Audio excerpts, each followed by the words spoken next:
Hey guys, welcome back to the channel. This is part 4 of What if Deku date Momo Yaoyorozu? If you notice some errors or some missing parts in the video, please tell me in the comment down below. Hope you'll enjoy the video. 13 times. Can you believe it? I passed out 13 times since the start of the cavalry battle. The last 6 were dehydration. I needed the neighbors to watch over me and give me water when you got frozen in that glacier. Inko exclaimed, sharing her story. The two Midoriyas sat at the dinner table the night of the sports festival. They were eating their dinner and chatting about the excitement of the day. After they mopped up the tears flooding the apartment, of course. You've got me beat in that category, Mom. I might be a crier too, but that takes the cake. I was so scared, yet so proud at the same time. I couldn't help it. When that quirk of yours showed up, I was so happy, yet terrified of the toll it took on your body. But, for the most part, you finally reined it in. The moment you started to use it and not break anything was the 8th time I passed out. Oh honey, you were amazing. Midoriya looked down at his foot in embarrassment from all the praise. Something he definitely wasn't used to getting in his life. He looked back up when he felt his mom take his hand from across the table, a more sad expression on her face. Izuku, I know I already said this, but I fully support you. I already knew you had the heart of a hero, but that new quirk of yours scared me. She rubbed her thumb across his new scars. It still does, but after today, when I saw you up on screen, I didn't just see my son Izuku. I saw my son Izuku, the future pro hero. Inko's lip started to quiver, tears brimming in her eyes. Her voice becoming shaky. Izuku leaned forward in concern, about to ask her what was wrong, but she continued before he could. And again, I know I've said this before, but I can't help but feel guilty for what I said to you all that time ago. I know you might not want to speak about it, but please just know now that I fully support you and will help you in any way I can to make sure your dream is reality. Izuku thought back to what All Might said about the past. He can't just forget it. It needs to be acknowledged so it can continue to help form who they are. This is a good beginning for that. If anyone deserves to have their past settled, it's Mom. I can't have her living with this guilt, and I can't live with sadness around that memory. Besides, this has been a long time coming. Midoriya put his free hand on top of hers. Mom, I won't lie to you and say that it didn't hurt back then, but you were doing the best you could.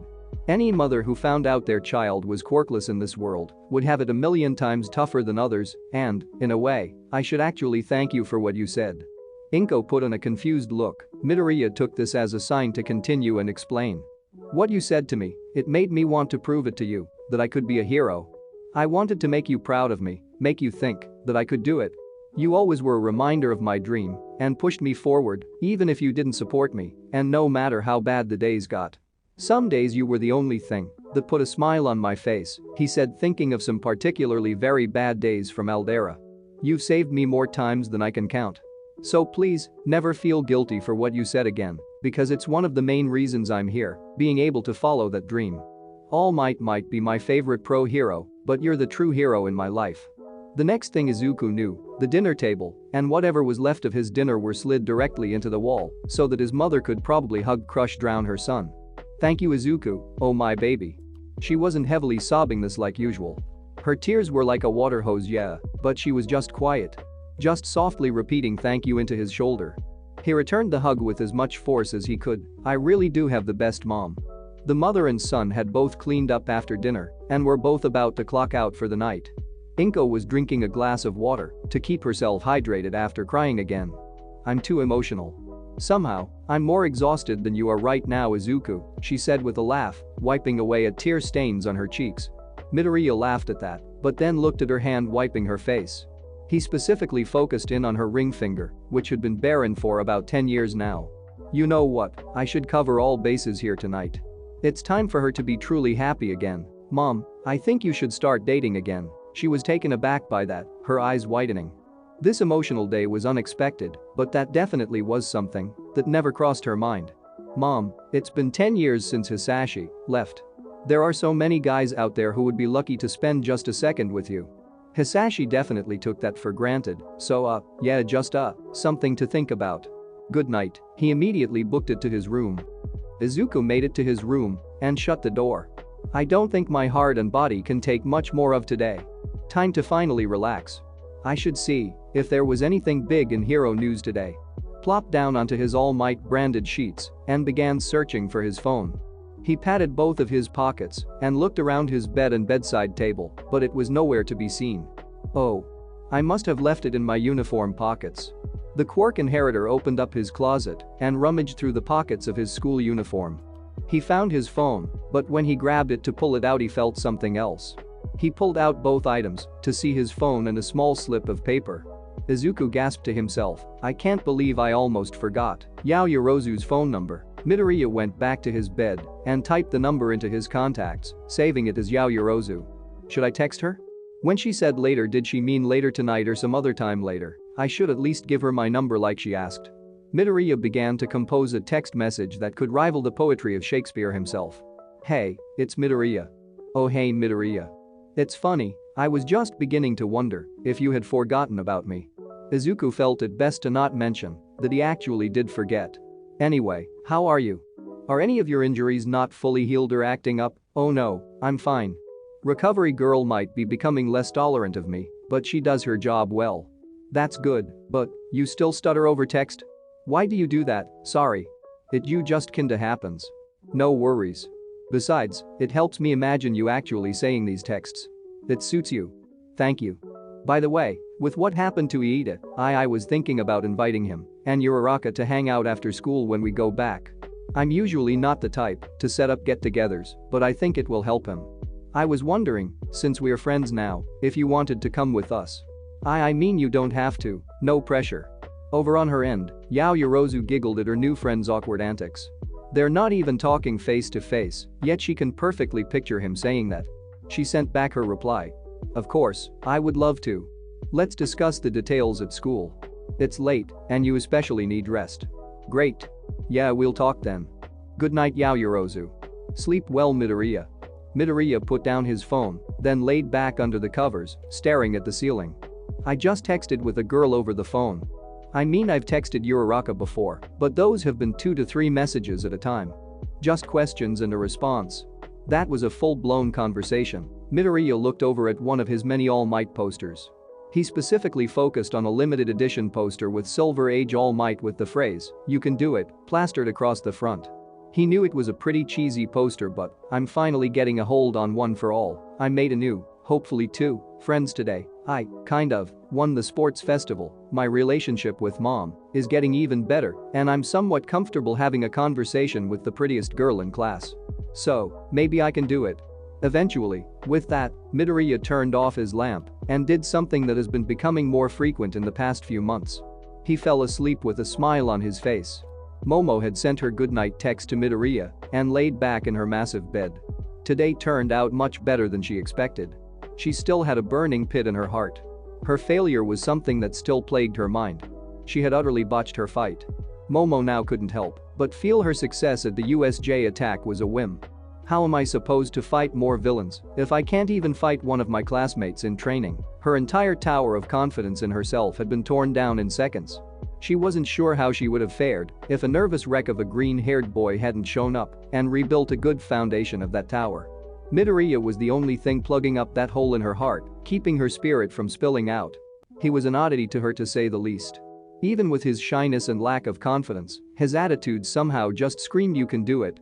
She had yet to learn Midoriya's full reasoning for wondering if they would still be friends after today, but all she knew was that she was definitely not going to give up someone like that.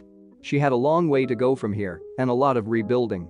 But, with Midoriya and her other friends to help her, maybe she could do it. The next day, UA High School. Toshinori walked the halls of UA, headed to the principal Nezu's office. Dressed in his oversized yellow suit, he contemplated what this surprise meeting was about. With the events of yesterday, this has to be about young Midoriya. I hope it's a far more positive review of my teachings of him as my successor.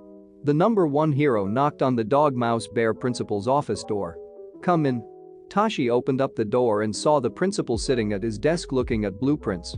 Good afternoon All Might, I hope this meeting hasn't inconvenienced you in any way.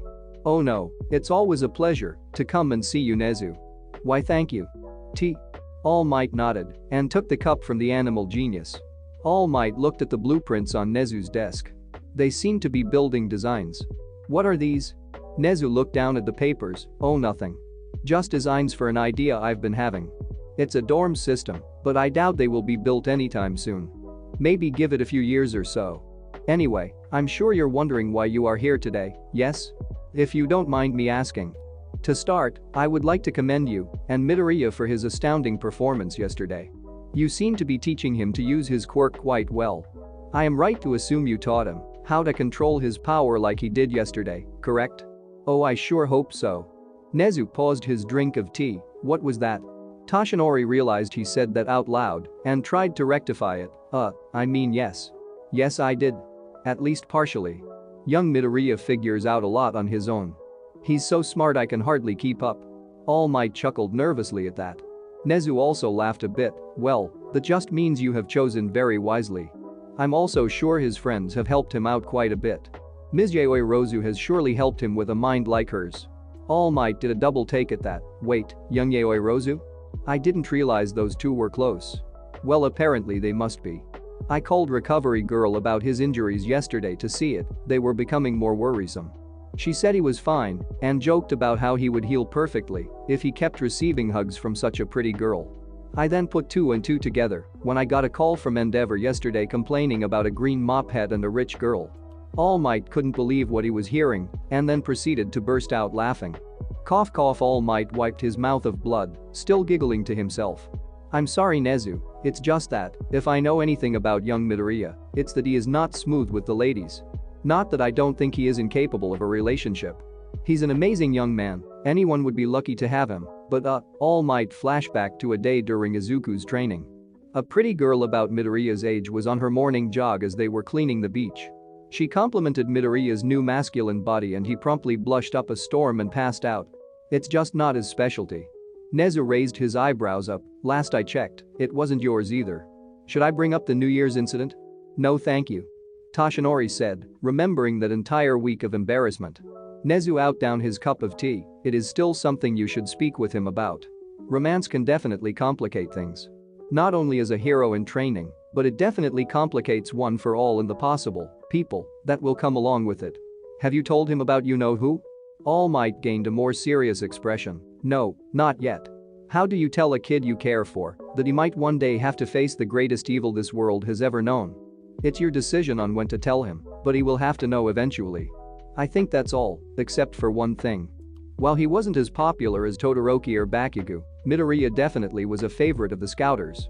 It's only been 24 hours, and he's pulled in over 2,000 requests. Although, I pulled one out that I thought you might want to look at. Nezu opened his desk drawer, pulled out a piece of paper, and handed it over to All Might. Toshinori read the paper and hacked up blood all over it in shock. But he couldn't take his eyes off of the name half covered in blood. Pro Hero, Gran Torino. 2 days after the sports festival. Midoriya was on his regular morning train, headed to UA, fully rested and ready to head back to school. Well, he would be, if he hadn't spent the hours of 9 AM yesterday to 1 AM today talking with Yaoyorozu on the phone. Izuku has never been a so-called tech addict. He really only used his phone for hero news, music and videos, and the occasional call to his mom or All Might. Before UA, he had never really had any friends to text. He can, and has spent plenty of time without it before. But, now that he had gotten a taste of what it was like to speak with a friend all day, his phone was essentially glued to his hand. Talking with Yaoyorozu was actually really nice. Being socially inept wasn't really even a problem. He didn't have to think of a response or right way to say something at any time. She was full of topics, so the burden of trying to find a way to continue the conversation was lifted off his shoulders. He had learned a decent chunk about her. He had learned about her first time using her quirk and how she practiced by making Russian nesting dolls, her love for illustrated encyclopedias, her birthday, her piano and other musical skills and more. Apparently after hanging around Jiru she actually picked up an affinity for rock and she found a new favorite band that was centuries old. She said that the band perfectly fuses great piano work, operatics, and rock. She seemed pretty enthusiastic about it. They were called Queen or something like that. He'd have to look into it later. Midoriya kept his own personal information at surface level. His love for heroes, his birthday, and so on. He might have had that talk with his mom, but he definitely wasn't ready to dig deep into his past with anyone just yet. He had only really known her for a few days. Uraraka and Iida didn't even know anything. Speaking of whom, pro hero, Ingenium still hospitalized after being assaulted by the hero killer known as Stain. Stain's whereabouts are still unknown, and heroes have been dispatched to his last known location of Hosu City, which is the site of the attack. Soon, we will. Midoriya stopped reading his phone after that. He still hadn't heard back from Iida since the sports festival. Hopefully his little get-together plan would work out. Iida needs friends by his side right now. Hey kid. Midoriya looked up from his phone to see a businessman trying to get his attention. I knew it. You're Midoriya, one of the kids who won the sports festival. You were awesome. Midoriya blushed. Oh. Thanks, wait, Midoriya? Oh yeah, it is him. So cool. Can I get a picture? My daughter loved you. He's shorter than I thought. Your arms okay? That's one powerful quirk you got. You broke that loud kid's hands. Epic. Ignoring that questionable comment from that last guy, Midoriya was in shock at how many people recognized him. People thought he was cool. He would be ecstatic right now if it wasn't for his lack of social skills making him essentially shut down from all this attention. The crowd suddenly all gave a thumbs up and said, "Keep up the great work, hero." Thank you. Hopefully, not all of his train rides would be like this. 15 minutes later. Rain was pouring down, so Izuku walked to the entrance of UA with an umbrella. Just as was about to enter, he heard fast and loud steps behind him. He turned to see Iida running through the rain wearing a poncho. Good morning, Midoriya. We must hurry. We have 5 minutes until the first bell. Enough dilly-dallying. Yeah. Okay.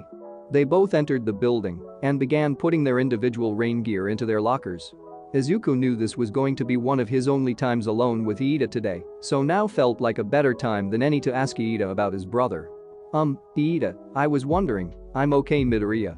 My brother is alive, and he will be healed. He turned to look at Midoriya with a smile. I'm sorry if I worried you. Thank you for caring, really. They both began to walk to class. To Izuku, that answer felt unsatisfying. He understood more than anyone what it was like to hide your pain and sadness. Izuku was trained in the art of the fake smile, so he could see right through Iida's. But he shouldn't push it for now. It was still a very fresh wound. Trying to make him open up now would just irritate him. What he needed right now was some kind of distraction. So Midoriya put his plan into action. Hey Iida, I was thinking about hanging out with you and our friends after school. Do you want to come? Iida turned his head to Midoriya. I'm sorry, but I can't. I really would like to spend more time with my brother. I hope you understand. Of course I understand, but just remember we're here for you, Iida. Me, your Raka, Asui, all of us. Iida grabbed the door handle to their classroom and looked to Midoriya, giving a weak-looking smile. Yes. Thank you. With that he walked through the door and went to his desk. Now Izuku was really unsatisfied with that. There was the most fake smile Iida could have put on. This didn't mean anything good. Izuku walked through the door and went to sit down. Kaken didn't even look up at him as he walked by. I'll take ignoring me over screaming at me any day. Midoriya looked last minute at his desk to see Yaoyorozu looking at him. Good morning, Midoriya, sorry for keeping you up so late. Oh no, it's okay, I lost track of time too. Momo smiled, but then looked over to Iida's desk. She nodded towards Iida with a brow raised. Silently asking, so? Midoriya sighed and shook his head. It's okay, Midoriya, we can still go with the others. Perhaps being alone with his thoughts is what he needs right now. Maybe. I'll ask the others at lunch. He stopped when he heard the door open and the famous grumbling from Mr. Izawa. Izuku shot back to his seat, throwing an apologetic smile at Yaoyorozu while she giggled at his antics. An interaction that wasn't missed by gravity-defying girl and a rocker girl. And a jealous grape-headed boy. Mourning the monotone voice of their teacher said. He walked into the classroom slouching and free of bandages. Saya was the first to speak up about it.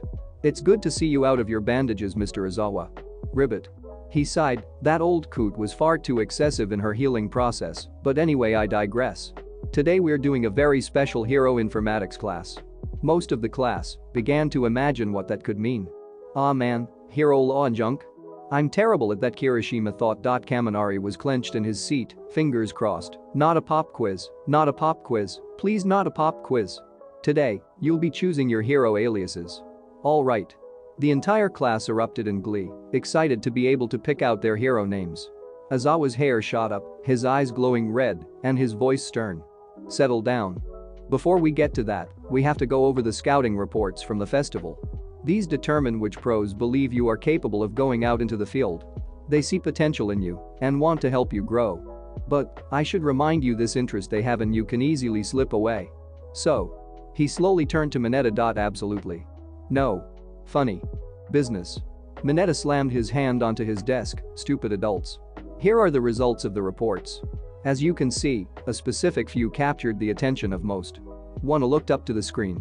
Todoroki, 4,123, Bakugo, 3,456, Midoriya, 3,245, Tokoyami, 360, Iida, 301, Kaminari, 272, Yaoyorozu, 108, Kirishima, 68, Uraraka, 20, Zero, 14. As a few began to complain that it wasn't fair, that the top 3 were so powerful, Izuku's eyes were bulging out of his head. 3,245. 3,245 heroes were interested in him. They thought he had great potential, just like All Might did. He would have cried on the spot if he didn't notice something else.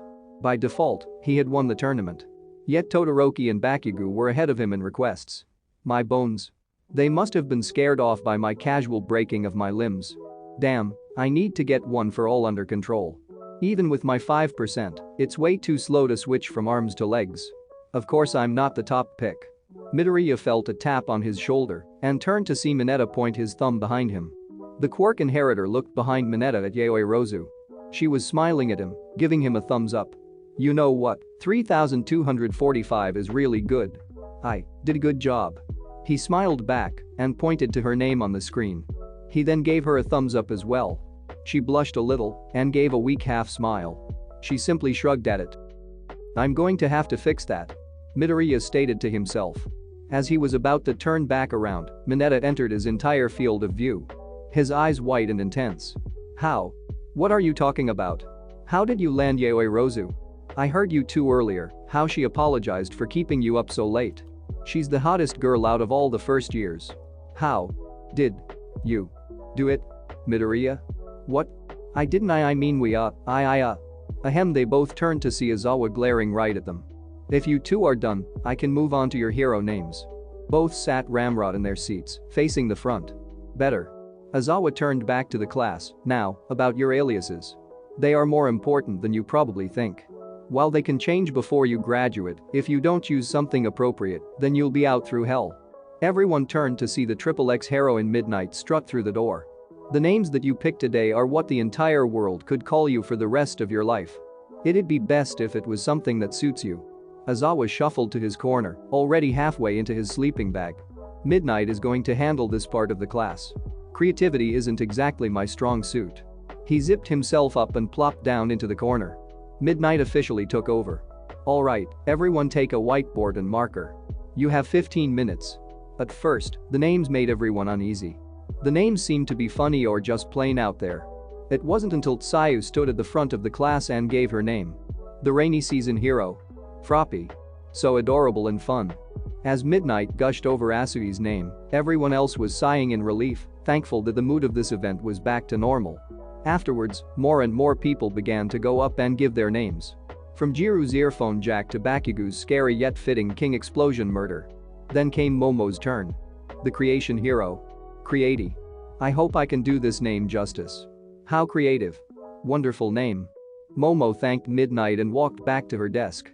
As she walked back to her desk, Midoriya spoke to her. That's a really cool name, Yaoyorozu. Thank you, Midoriya. Have you come up with anything? Midoriya pursed his lips. Well, I have something in mind. You should go up there. I'm sure it's great. Yeah. You know what, yes. Excuse me. He wrote something down quickly onto his board. Midoriya stood up and walked to the front of the class and placed down his whiteboard. Yaoyorozu looked at it, eyes whitening in surprise, as did everyone else. Kaminari spoke up first. Are you sure about that, Midoriya? Yeah, these names are what we could be called our entire lives. Midoriya steeled himself and explained his decision. It's true, I used to hate this name. But recently someone showed me that it could mean so much more. They helped me give it a whole new meaning to me. Instead, I can use it as a reminder for how far I've come and how far I'll go. Izuku stood up straight, facing the class with a confident look. Pro hero. Deku. In his seat, Bakugo gave an awestruck yet angry look at first, but then turned away acting as if he didn't care. Uraraka was absolutely beaming at Midoriya, and he smiled back. Both were satisfied with the name and its newfound meaning. Yaoyorozu was happy for Midoriya. But, oddly enough, she felt a weird twinge in her chest at Midoriya and Uraraka's looks toward one another. Midnight smirked at the name, clearly an aim of personal value to you. Go for it. Midoriya bowed and sat back down. Bakugo shot back up to the front of the class, Lord Explosion Murder. Still no. Well, the entire hangout idea was a bust. He had asked Iida and that failed. He asked Uraraka, sorry Deku, but this is my parents' last day here before they go back home. I want to spend time with them. And Asui, I have to watch over my siblings tonight. Ribbit. And Todoroki. I'm visiting my mother today. Sorry. He had even tried Kirishima, but he was busy too. Momo tried to ask Jiru, but it seemed absolutely everyone was busy with something. Now he was sitting with Yaoyorozu in class, trying to sort through all of their offers from the festival. Sorry Yaoyorozu, I thought it would turn out better. It's quite alright Midoriya. Besides, we can just go by ourselves, right? He shot his head up this, his mind running wild. By ourselves alone, like a warning, an error has occurred. Has stopped responding. Would you like to send a report? Midoriya? Midoriya punched himself in the side and went back to normal. Yeah. Sure. Let's meet up by the school entrance. Perfect. I'll let my driver know not to wait up for me. As Momo began to text her limo driver, Midoriya looked down to Momo's desk and saw she had an offer circled in red. He thought he would be happy to see she found an offer she liked, but this one, however. Uebami? Yaoyorozu, are you sure about this? Momo looked up from her phone to see what he was talking about. Oh. Well, you see, it's just that I'm surprised that such a popular hero would take on an unworthy student such as myself. After my performance, I figured I wouldn't get any requests in general. So as soon as I saw hers, I just… Stop that. Momo stopped herself tirade at Midoriya's words, stop talking like that. I said it before, and I'll say it again. You're amazing Yaoyorozu, and clearly others think so too. Did you even look at any other offers? Momo looked down. Well, no. Uebami is a very commercialized hero. She always has up-and-comers in commercials with her. And my love for heroes, their advertisements were something else I looked at. In all of her ads, someone who got pretty far in the festival of that year was always in them. Usually pretty girls, so I'm assuming that's her intention. Oh. Yaoyorozu, I know that plenty of people in pros see what I see. So take another look at your offers. Please? Okay. She began to shuffle through her sheets of paper, happy that Midoriya once again kept her afloat. And for inadvertently calling her pretty. She read through plenty of names, but none really catching her eye, until… What? That can't be right. Why would he want me? Midoriya shifted to Yaoyorozu's side and looked down at her list, finding where her eyes had landed. His eyes widened at the name. Pro Hero, Edgeshot. Momo simply couldn't believe it. The number 5 hero Edgeshot actually wanted her to come and intern under him. Why? Why would such a renowned hero want me? Surely this must have gotten mixed in accidentally from Midoriya or Todoroki's requests. That has to be it. I should inform Mr. Izawa.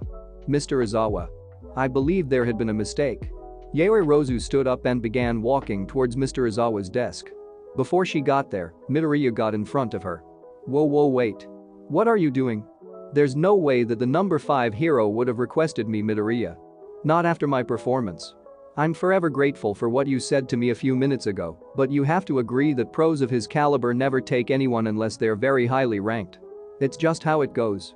Before Midoriya could respond, Eraserhead was already behind him. Ugh. What exactly did you two think was so important to wake me up for?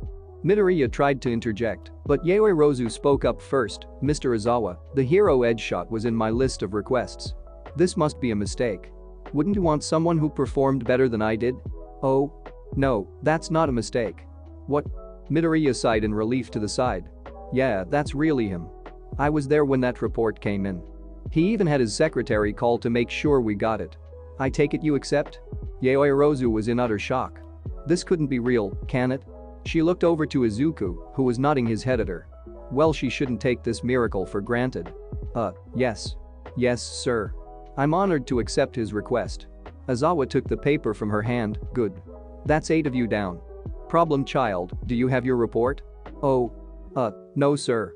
I've got a lot to look through, you see, and well, it's a bit overwhelming. I just never expected so many people to actually want to train me, but I shouldn't take it for granted, even though okay.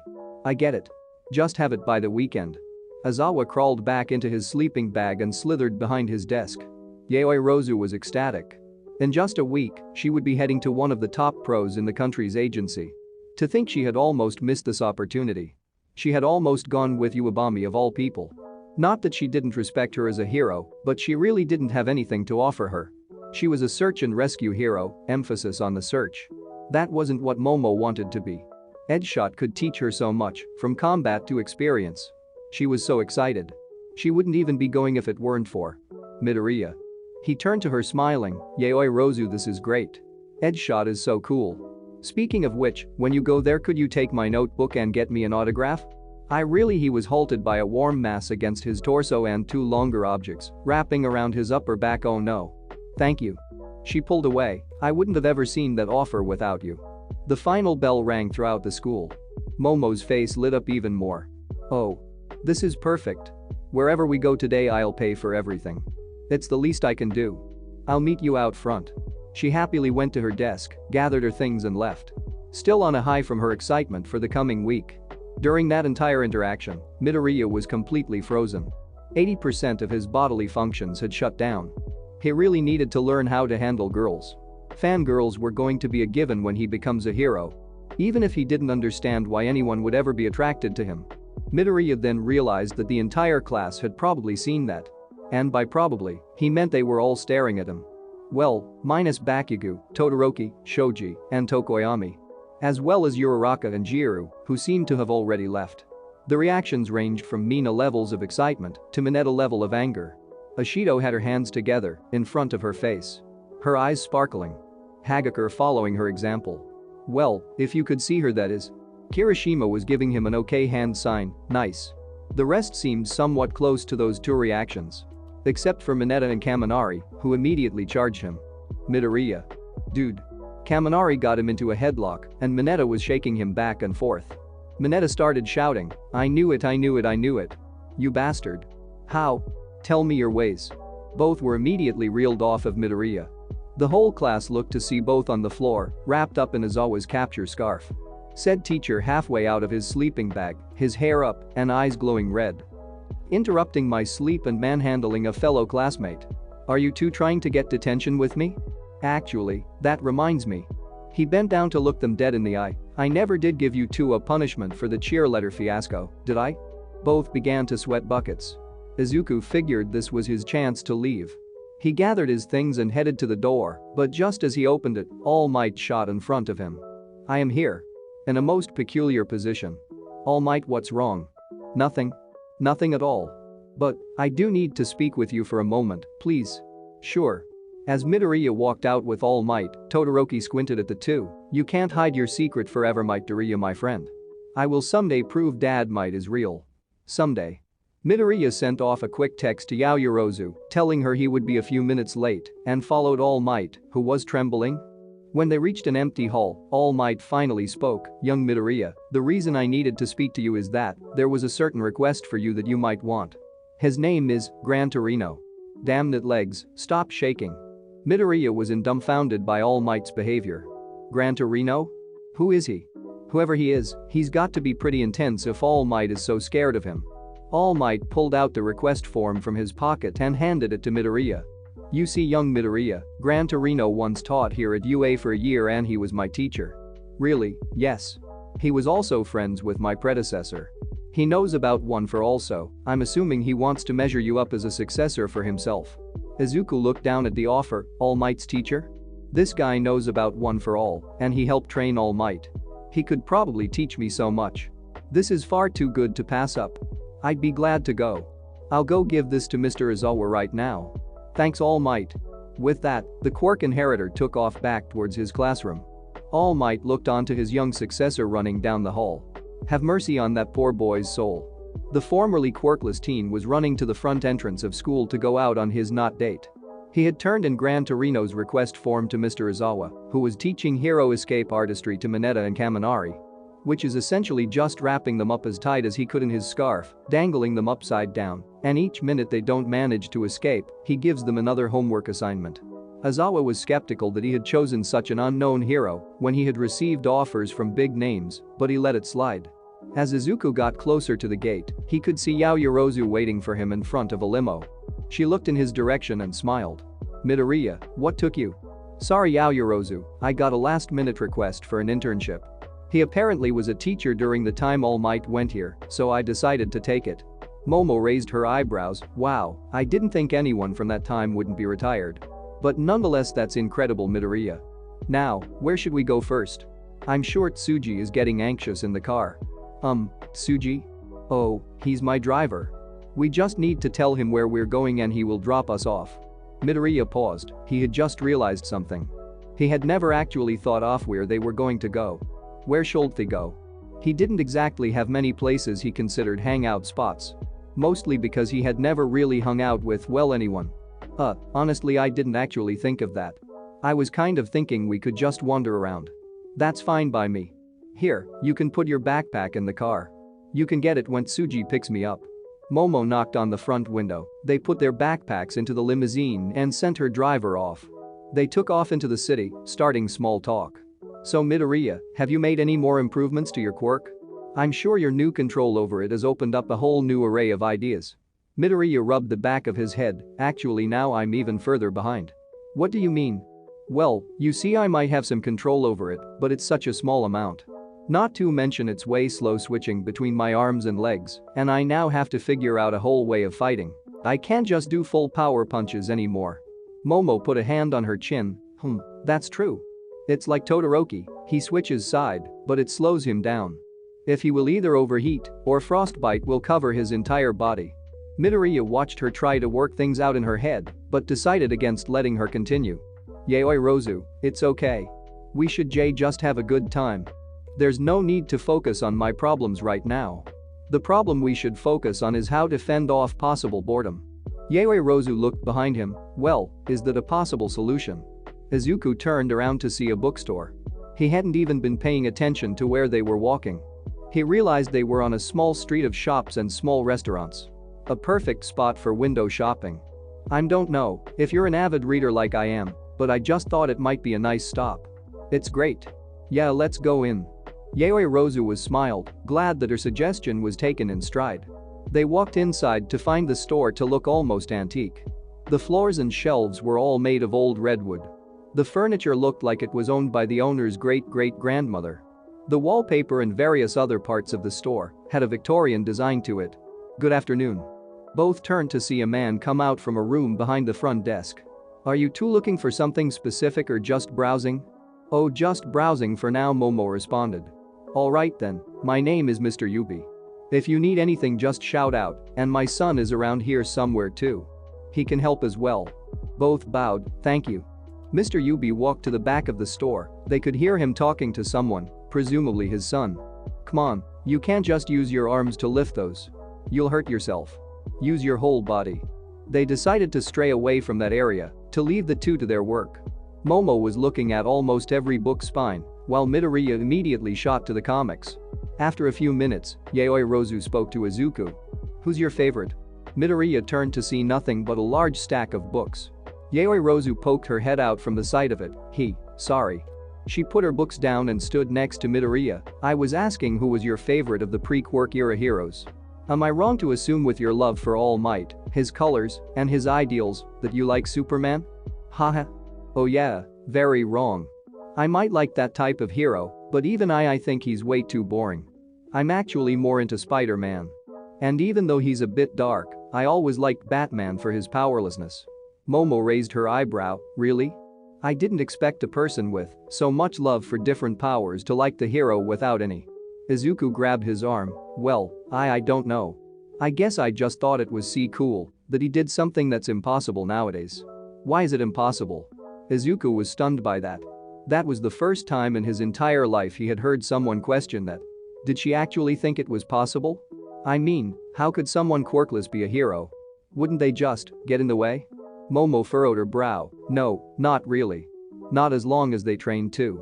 Granted, they would have to work, So much harder than anyone else, but they could. I mean, look at Batman. Yes, he's fictional, but besides the money, everything he does is possible to do. With the right training, I'd say they can. Now Izuku really wished he had known Yaoyorozu before a few days ago. If he had her, or at least someone with the same mindset as her, when he was a kid, life definitely wouldn't have been as hard. Thank you. Momo tilted her head. Why are you thanking me for that? Oh crap. Izuku looked around for a distraction of some kind. He saw Mr. Yubi at his desk holding some boxes, trying to put them on a shelf. Suddenly, his fingers extended out to put them up on the shelf. Wait, his fingers. His quirk is just like, wait. Yubi? That surname sounds familiar. Hey son, there are more boxes over here. Another voice came out from the back of the store. Come and pops. That voice. No. No. Izuku was snapped out of it by Yaoyorozu shaking his shoulder. Midoriya. Midoriya, what's wrong? Momo, we should go. I just remembered that holy hell. Deku? Damn it. Izuku slowly turned around to see Nades Yubi, the extending quirk user who was one of Bakugo's main lackeys since they were 4. Hello Yubi. Wow, it really is you. What's up man? Midoriya did a double take. Yubi was acting really awkward around him. He was keeping his distance with his hands in his pockets. He was sweating and keeping direct eye contact to an absolute minimum. This was the kid that used to help bully and beat him up? Izuku then thought back to the train ride that morning. Almost everyone that saw him recognized him from the sports festival, so it's safe to assume that Nades saw it too. That means that Nades saw Izuku show off his new quirk and win the whole festival. He saw the weak quirkless kid he bullied break the hands of the biggest bully Aldera Junior High had. The bully that Yubi followed around. Is he afraid of me? Yaoyorozu was looking back and forth between the two. You two know each other? Yubi spoke up again. We went to middle school together. Hey, I saw you in the sports festival. You were great man. You really got into UA, huh? He looked over to Yaoyorozu. And you got smokin' girlfriend. Geez man, what happened? But more importantly, how did you suddenly get a quirk? Especially such a powerful one. Midoriya's heart rate skyrocketed after that. At this rate he might as well just go to the local news station and tell them his secret. He saw Yaoyorozu looking confused. Wait? What do you mean suddenly got a quirk? Hasn't Midoriya always had one? No, as long as I knew him he was quirkless. He saw Momo look at him, surprise and confusion drawn onto her face. He needed out of here. Now. Thankfully, Yubi's father stepped in. Wait a minute. Midoriya? That's the name of that boy whose mother called us years ago complaining that you were bullying him. And made it worse. Midoriya tried to escape. We should be going now. Sorry to disturb you. No. I want you to get a face-to-face apology from my son. That's really not necessary. Soto grabbed his son's shoulder and spoke sternly. Nades, don't you have something you want to say? At first Yubi was hesitant, but eventually bowed down to the floor. Midoriya, I'm so sorry for my behavior for all of those years. I don't know if it was out of mindless loyalty to Bakugo or of my stupidity, but I deeply apologize for everything I've done. His father then walked over and bowed as well, and I deeply apologize for my son. Me and my wife were sure that we raised him better, but I guess we were wrong. Please, all of those books you have acquired are free of charge. It's the absolute least we can do. Midoriya couldn't move. He didn't know what to do. Yaoyorozu saw his discomfort and took charge. That's okay. We'll pay and take our leave. Let's go Midoriya. She took his elbow and brought him to the front door. Wait for me here. And do not even think about running away. It's okay. Yaoyorozu went back for the book stack she had left behind and brought it to the front desk. With Izuku thought he was going to have a panic attack. Yaoyorozu now not only knows he didn't have a quirk for most of his life, but he was bullied. Bakugo even got a name drop. This was bad. Hey. Izuku turned to see Nades had walked over to him. Look man, I know it looked like I was forced to do that. But I meant it, and it was a long time coming. I know I shouldn't be forgiven, but I just thought I should let you know. Besides, you're doing great now. You actually made it to the greatest hero school in the world like you said. I'm going to just some common high school. I should also let you know that everyone else who was a part of what I did also aren't in a hero school. So you were really the best of us. Yubi then looked up and down at Yaoyorozu at the counter. Yeah. You're definitely doing well for yourself. Stop. Yubi whipped back to Midoriya. What? Don't look at her like that. Stop looking at her in general. Yubi put his hands up in defense. Sorry. Sorry man. I didn't mean to perv or anything. It was supposed to be a compliment to you and your girlfriend. She's not my girlfriend. She's a friend. Yubi gave him a look of disbelief. Oh yeah. Sure. Just you're gonna be a great hero, man. With that, Yubi walked off to the back of the store out of sight. Yaoyorozu came back to Izuku. I'm going to come back and pick the books up on my way home. Now, I believe we have hangout to get back to. Yaoyorozu. Momo created a small piece of tape that said stop on it and put it over his mouth. Let's not talk here. Let's go somewhere else. I think the last thing you need is to be in here anymore. She took off the tape and held open the door for him. He didn't know where they were going to go next, but he did know one thing. He had a lot of explaining to do. That is all for today's video. Thank you for watching. And please comment down below what you guys want to see next. I'll see you in the next video.